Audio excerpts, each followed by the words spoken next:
So welcome to Invice Academy, and this is the part 3. Okay, so let's start. So what are the components of drip irrigation and benefits of drip irrigation? So first, a brief introduction. Like, drip irrigation is a water efficient technique delivering water directly to the plant roots via network of pipes, tubing and emitters. So of course minimize the water wastage and enhance the crop yield. So this is the typical drip irrigation system. Okay, so this is the layout. So this is the water resource, the pump, then chemical injection tanks. So the where the chemicals like fertilizers, pesticides, there will be injected to the drip system. Then filters to remove the any waste which coming from the water. Then control valves. Then it will connect it to the main pipe. Then laterals. Then will the supply to the crops. Okay. So there are the what are the components you can write? These are the main components. Along with that, like a drip line, hose and emitters, then aqua tags. So these are the some points you need to write these components in your answer. You just write like 1 2 3 4 5 like that, and you can write any in representative format. So you can write these components, right? So see one by let's see one by one. What are the components? Mainline and subline. Like, there are large pipes that transport water from the source to the field, like PVC or HDPE pipes you can use. Then emitters, they release the water slowly at the controlled rate. Then filters and pressure regulators, they filter remove the debris to prevent clogging and regulate the water supply. There are different types of filters like sand filters, pressure filters, etc. Then benefits of drip fertigation, they increase the water efficiency. So how they directly supply to the root zone, right? They reduce the wastage up to 30%. Okay, then improve the crop yield, enhance nutrient availability and precise water delivery up to 20%. Then water and fertilizer saving, they reduce by 30 to 50%. Then come to conclusion. They significantly enhance water use efficiency and crop productivity. They supported by the government initiative like Pradhana Mantri Krishi Sinchaya Yojana. You need to mention this point, right? Pradhana Mantri Krishi Sinchaya Yojana. Fine. Okay. So you can use like this one popular examples: drip system in Gujarat and even Karnataka. In southern states there are more number of these technologies adapted. So you can mention any state. South Indian state. Fine. Okay, so then come to second B, I mean 7B. Question with respect to watershed management. What are its problems? What are the prospects? Means what is the future of it? So first, a brief introduction about watershed management. It involves the coordinated planning, management of land, water and vegetation within a watershed to achieve the sustainable development. It enhances water availability, reduce soil erosion. So what are the problems? One is land degradation. Soil erosion depletes the topsoil. Example, Gangetic Basin. The deforestation also leads to loss of water retention. Example, Western Ghats. This is the major issue actually in Western Ghats. And even we have seen recent floods in Kerala, very devastating floods and landslides also. Then come to urbanization, increase the runoff and reduce infiltration. So here see the diagram here. So when you get the rain from precipitation at the high level regions, so it will move on to the water collecting space. That is the water will flow to, and it will collect and stores here. So it will be, it's like it's not the proper watershed management diagram. So there is separate diagram. I think you know it, and you can refer your own notes for the diagram. So just for explanation we have given here. So refer your own notes for the diagram. So don't write these diagrams. Okay, fine. Then come to water pollution. Agricultural runoff introduced the pesticides and fertilizers, which was seen majorly in Punjab regions. Then industrial waste degrades the water quality. Example, in Ganga river basin and Yamuna river basin, right, in Delhi region. Then domestic waste leads to increased nutrient load, etc. Then lack of community participation also. Low awareness hampers the effective implementation. Then conflicting interests among the stakeholders, like interstate water disputes, poor management things. Then what are the prospects of it?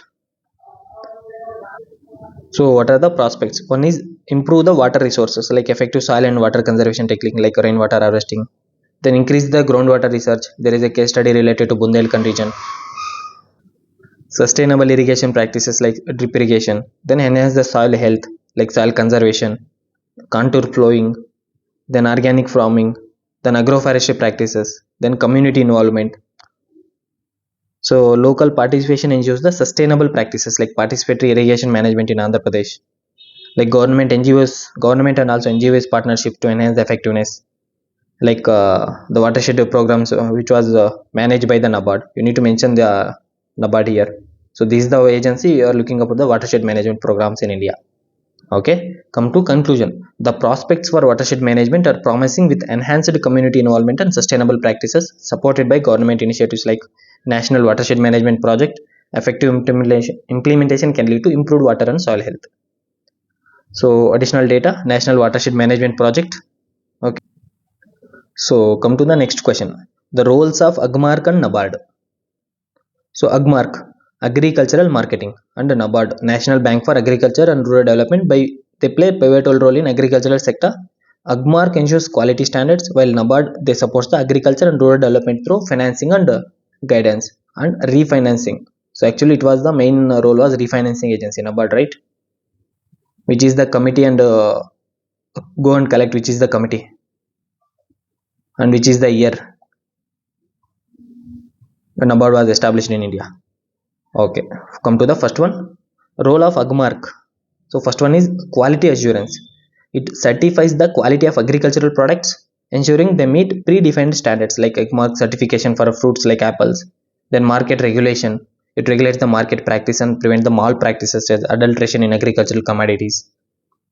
So it ensures the purity in spices like turmeric. Then consumer protection also. They safeguards the consumers. Okay, like certification of pulses like lentils for the safety standards, etc. Then what you come to NABARD. So financial support. They provide the financial assistance for the agricultural projects, rural development initiatives, loan for irrigation systems, development projects like watershed development program, and recent scheme like micro irrigation fund also. It was managed by the NABARD. Then institutional building. They support the development of rural financial institutions and cooperatives. They support the RRBs, right? Okay. Then come to conclusion. Both Agmark and NABARD they are crucial for ensuring agricultural product quality and fostering rural development. They contributing to the sustainable growth of agriculture sector. Fine. You can write popular examples like Agmark certification on honey, NABARD's SSG bank linkage program. So there is a famous case study with respect to honey export. So go and check it out in Google. Okay. Next, move on to the question number 8. Yes. The status and constraints with respect to millet production in India. So first we define the introduction. In introduction, define millets. There are small seeded grasses. They grown primarily for the food and fodder. They are crucial for ensuring food security and sustainable agriculture due to their resilient and nutritional value. Right? Okay. So first see the share of India in global millet production. India 41% of millet produced from India only to the global contribution. Next is Niger. There is a country called Niger. It is not Nigeria. It is Niger. So go and check it out. This is the country name called Niger. It produces around 11%.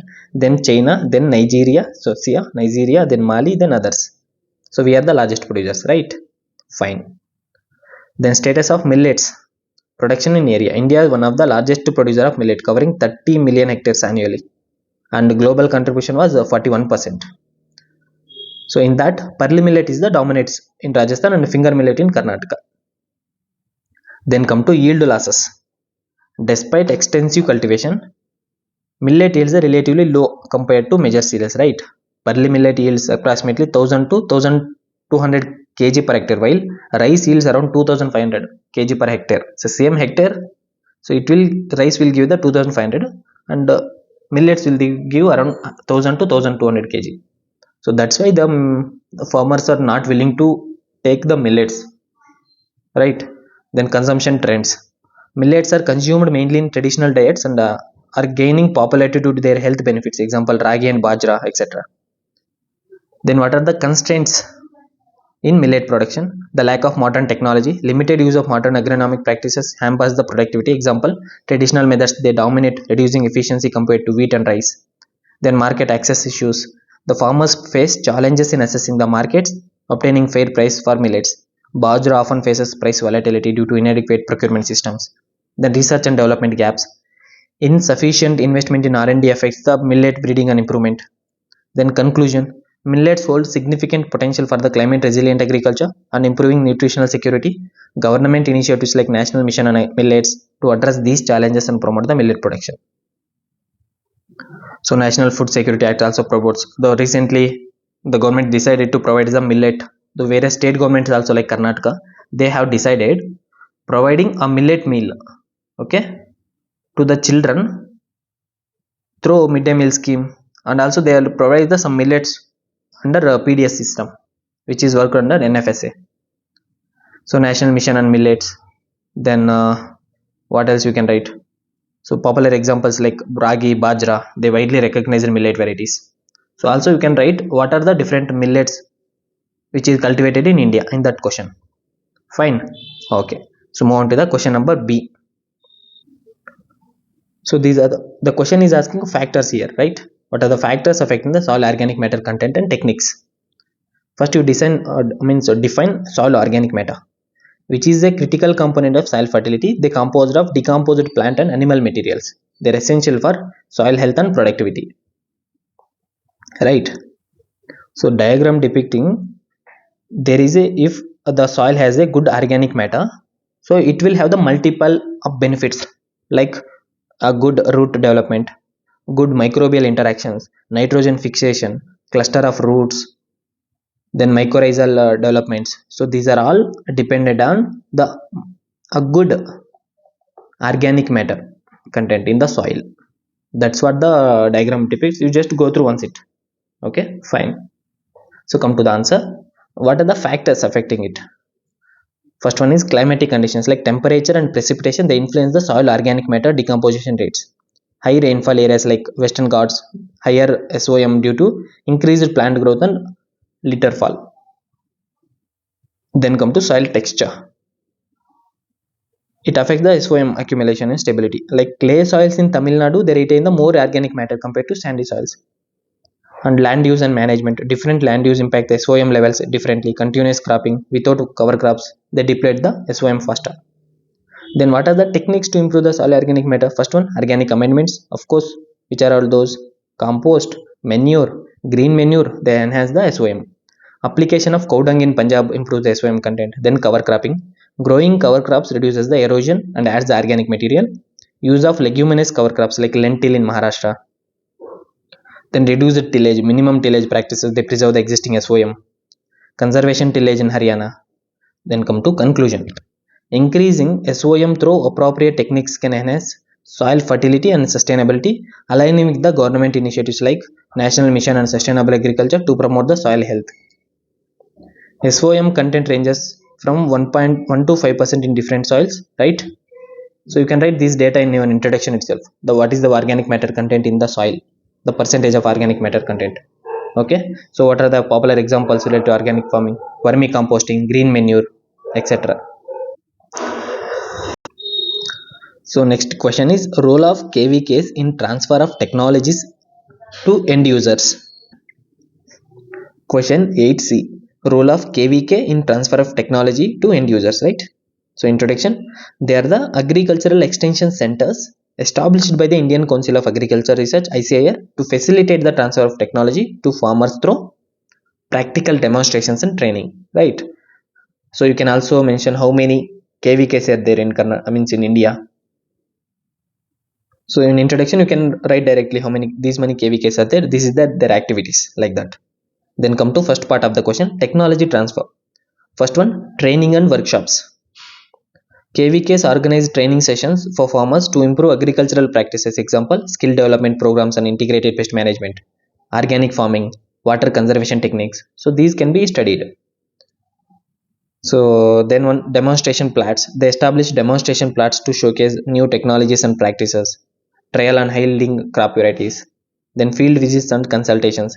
KVKs they offer on field on-field consultations and problem solving for specific agricultural issues like soil testing services for nutrient management. And when we visit, no, during I think we have in third year, we have visited KVK, our nearby KVK. So that name was Gunjevu. Okay, so there we have visited. They have we actually we have seen some these things like vermi composting, then paddy cultivation, SRA method of paddy cultivation we have observed there. And we have seen also one wait, I'll tell you that. Yeah, that is azola cultivation, we have seen that also. And we have seen the soil testing, and then field days. The farmers will come during that day, they'll just observe the field, what are the techniques and what are the technologies adapted, they'll learn them. And they'll consulting the research person there, and they take a inputs. That is what field day. Then crop and livestock clinics, how can you maintain the modern farm, I mean livestock farm there. So these things also we have studied. And one more point is we have studied the collaborative, how the collaborative approach. Actually, these KVKs they are associated with some institutions like agricultural universities, research initiatives. So these will work in KVKs. They will work at a ground level to transfer the technology which is developed in the research institutions to the farmers. So that's the our story when we visited the Gunjevu. There is a KVK called Gunjevu in Hassan district of Karnataka. So what are the means in diagram they are showing what are the activities they are taking: technology adaptation, capacity development, knowledge and resource center, which helps in empowering the farmers, like learning, application of technologies, livelihood of farmers. It improve the livelihood also. So you can refer this diagram. You can write this diagram in your answer. Fine. Okay. Then come to subpart two. How it impact the farmers, right? Of course, increase the productivity. Like new technologies through KVKs, they often lead to higher crop yields, like introduction of hybrid seeds through maize. And enhance knowledge, like farmers gain the knowledge and modern agricultural practices and management techniques like training and drip irrigation, etc. Then access to resources, KVKs they provide the access to resources such as quality seed and fertilizers, distribution of certified seed varieties, etc. Come to conclusion, KVKs they play a pivotal role in improving the agricultural productivity and sustainability, aligning with the government's vision for agricultural advancements through innovative practices. So what is the value addition? In initial I told no how many KVKs are there, around 70, I mean 700 KVKs across India. So please go and check it out in government website what is the exact number. Okay, so collect it today itself, so don't postpone it. Fine. So next come to, so this is the end of the simulator one. See how can a best utilization of tests. See, listen carefully. See, when you encounter a question, so when you see the question here, first you gather the information in your thoughts, what is there in your mind. Okay, then go through the material which you have, that is the notes. So see the notes which are the content you have. First is see there. Okay, then review the your notes. Okay, that notes means content will be there or not. Okay, then afterwards, then look at the model answer which we have provided, that is synopsis. Okay, then compare your notes with the synopsis. If you are getting any extra points, these things you add to your notes. Okay, that is the main point here I want to convey. So this is the model answer, it's not the entire notes, it is just a model answer. You collect the points which you don't have in your notes, then add it to your notes. That is the main purpose here. Okay, and so it is not the replacement of your notes, it's just a supplement to that. Okay. Okay, then come to discussions. So discussion videos, so it is the opportunity for revision purpose, right? See, don't expect the, I mean model answers to contain all the content. So you can't able to, means we can't able to provide all the content in your synopsis. The synopsis should be like synopsis only, right? It should be like model answer only. And we have put it in a format where you can produce it for around 150 to 300 words, which is prescribed by the UPSC, right? So those format we have provided. In the 300 words we can't put entire content in a 300 words, right? You can also understand that. So so tests are primarily for writing practice, right? It will enforce the your knowledge, means reinforce the your knowledge, and not for the content development. Means content development also, but it should be supplement. Okay. And so these will be helpful for the writing practice, and you take the points from here. That's what I want to convey. Okay, so thank you.